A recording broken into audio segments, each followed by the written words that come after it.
2011. I hope you all had a good New Year. I had a great New Year. I had an old friend of mine had me come out of town to visit him. Um, went to Pennsylvania, and he took me to this party out in Philadelphia. I didn't know anybody there, but that was all right because like any self-respecting adult on New Year's, I was halfway drunk off my ass. And when Bacardi and champagne are flowing like water, you make friends real fast. Like it's like magic. By the end of the night, we were all buddies, all of us, every one of us. And that was like the first good time I've had in probably about 2.5 months, maybe even 3 months. And that's really what led me to make my New Year's resolutions. I made a couple of them. I'm gonna just list two here. This video right here is actually more for me than for the YouTube audience. It's basically something to have out there just as a reminder to keep these resolutions, because I think that it's important to help me avoid what I went through for the past few months. My two main New Year's resolutions was resolution number one, to elevate my mind back, to keep my mind elevated, and resolution number two was to follow my own advice. Now, for number one, that resolution, when I say keep my mind elevated, I think that a lot of what I was going through for the past couple of months had to do with my own thoughts, the way I was thinking at that time. I'm the type of person where I sort of exercise the conscious effects on reality. So when I want something to happen, I put my thoughts out there and I try to manifest it into being. I don't just rely so much on fate or chance or things like that. I try to actually actively make things happen. And when I say that, I don't mean it like on The Secret or whatever that show or documentary was called. That marketing gimmick where they basically say that anything you wish or anything you imagine you can make happen. Like stuff like that. I mean, you're not God, at least not in that sense. But you can manipulate certain energies and draw things to you, good or bad, depending on your mind state. Like to give a YouTube example, I used to talk to this chick a while back, and she got her account canceled or closed or something like that, and she disappeared for a while. She was gone for a few weeks, and I wanted to speak to her after a while because I hadn't seen her in a while, so I wanted to speak to her. So I just sort of put it out into the ether that I wanted her to come back the next day. And so the next day I went and I checked, and she wasn't. I logged on to YouTube and she wasn't there, which is kind of surprising actually, because at this point I kind of got into where I just sort of expect things to happen for me. I'm more surprised when they don't happen than when they do. And but I logged in and she wasn't there. But then the next day I logged in, and to my surprise, she still wasn't there. But I got a message from somebody that I'd never seen before. And as soon as I saw that message, I knew it was her. So I asked her, like, is that her? Is that you? To see if, because I didn't know whether she wanted me to know her identity or not. So she said, yeah, it was her. So when she told me it was her, I said, you're late. And I think I said something like, my powers must be getting rusty or something like that. And she had no idea what I was talking about. But if she's watching the video, now she knows. But it's stuff like that. You just put it out there and it'll happen. It can happen if you know how to do it. But if you've never done it, it'll sound kind of strange. But that's generally how I go about my day. I try not to keep my mind on a low level and do real mundane things. And that's what I've been doing for the past few months. And I've noticed that nothing was working out for me. I've been going through I've been going through some really hard times. Like, it began to dawn on me that it was almost like I was reinforcing my own bad fortune by being on that low level that I was on. It was like the more I was struggling, the more I would, think on that low mundane level, then the more I would struggle. And it's kind of like a cycle.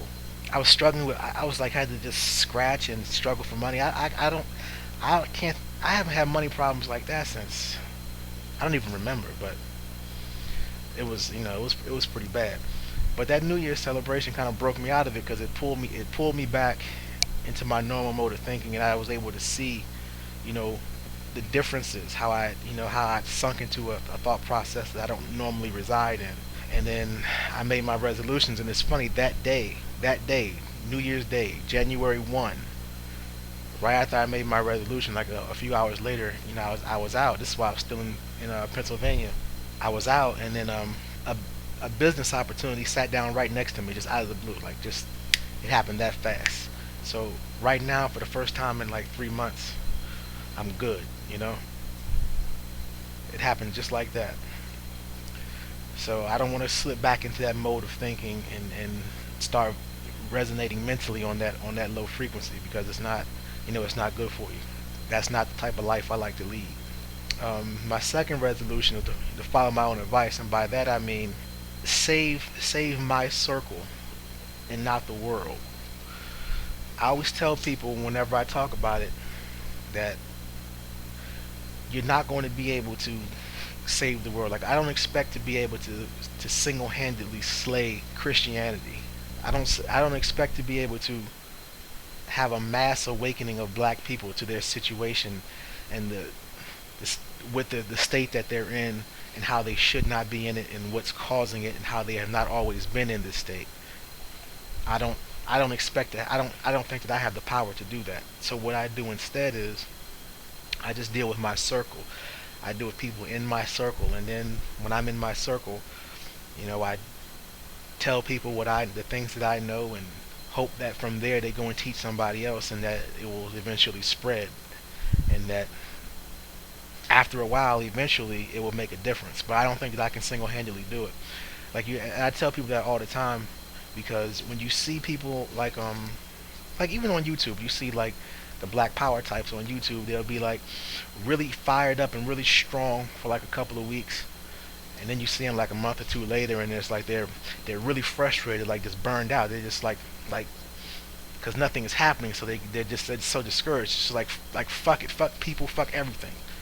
They kind of give up, and that's going to happen because if you try to do what they're trying to do, if you try to go for that mass wake up, you're going to fail, because the system is designed against you. The system has factored you in. The system is expecting people like you to try to do exactly what you're trying to do, and it's game planned for it.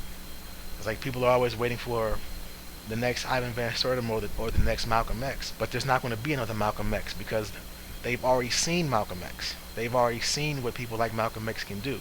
So they have made contingency plans to prevent that from happening again. You're not going to see that same type of movement a second time. J. Edgar Hoover has already told you there's not going to be another Black Messiah. There's too much effort to prevent that from happening. The government is involved, the media is too controlled, and we're too vulnerable to manipulation for it to happen. So you can't do it on a wide scale. You have to start on a local scale.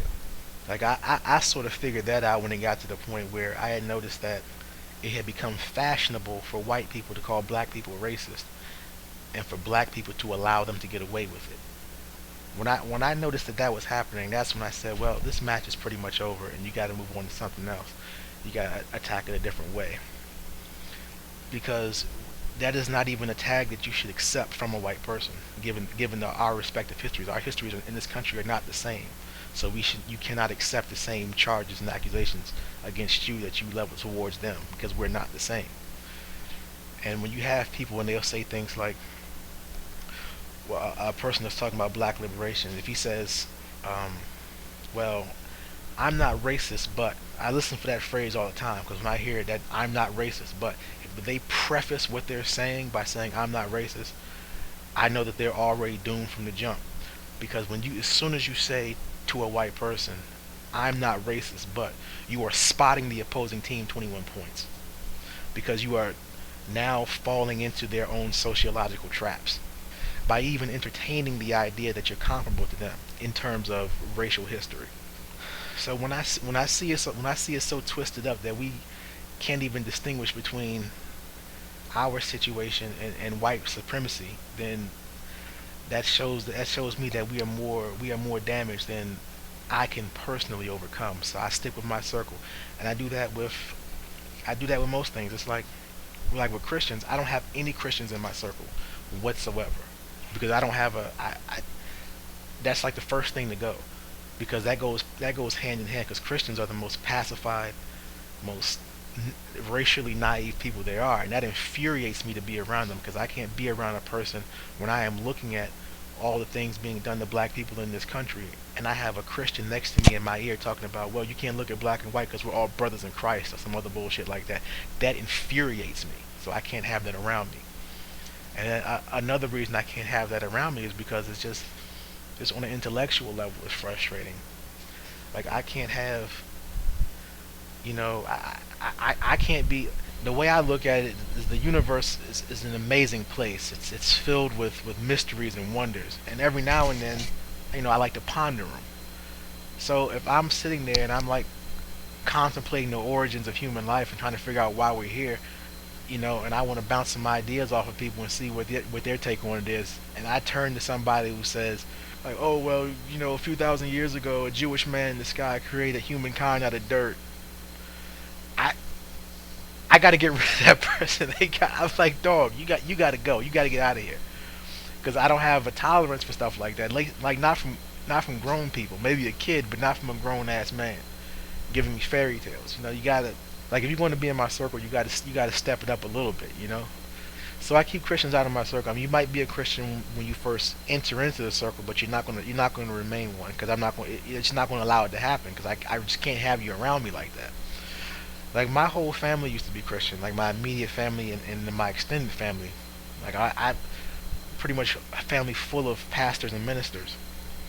And then when I started to read the Bible, when I learned the things that I learned, I broke my family out of it, my immediate family, and then I broke a few of my uncles out of it, and then they from there broke most of the rest of the family out of it. So now very few members of my family are Christian, and we used to be like strong Christian before that.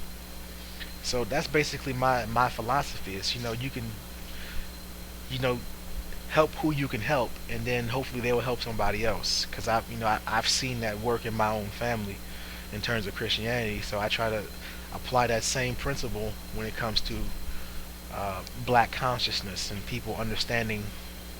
black people understanding the world around them and their place in it. And that's why YouTube is so much fun to me, because I get to encounter types of people I don't encounter in normal everyday life. It's like YouTube versus my real life is like night and day.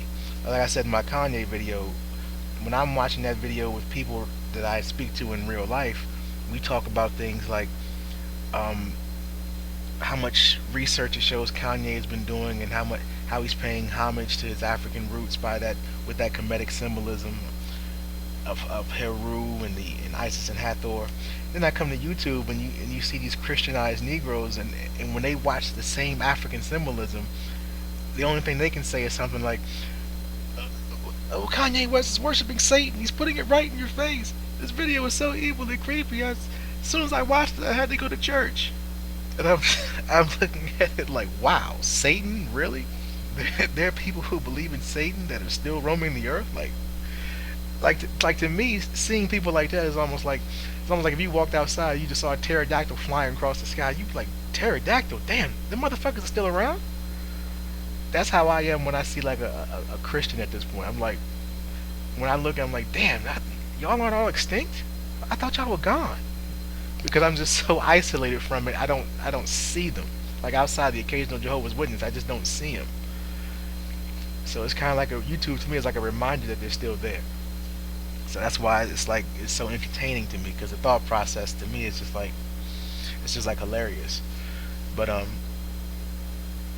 as long as you don't take it serious, I mean, because you can be very tempted if you think about it seriously. It can it can be really depressing to see people still trapped in that paradigm in this day and age. But like I say, that's my resolution. I don't try to save everybody. I just save those that I can, and the rest, leave them for entertainment value, I guess. I mean, it sounds kind of messed up, but that's really all you can do. So, yeah, those are my New Year's resolutions. Like I said, I was making this video mainly for myself, so I'll just go ahead and end it abruptly on that note and say peace.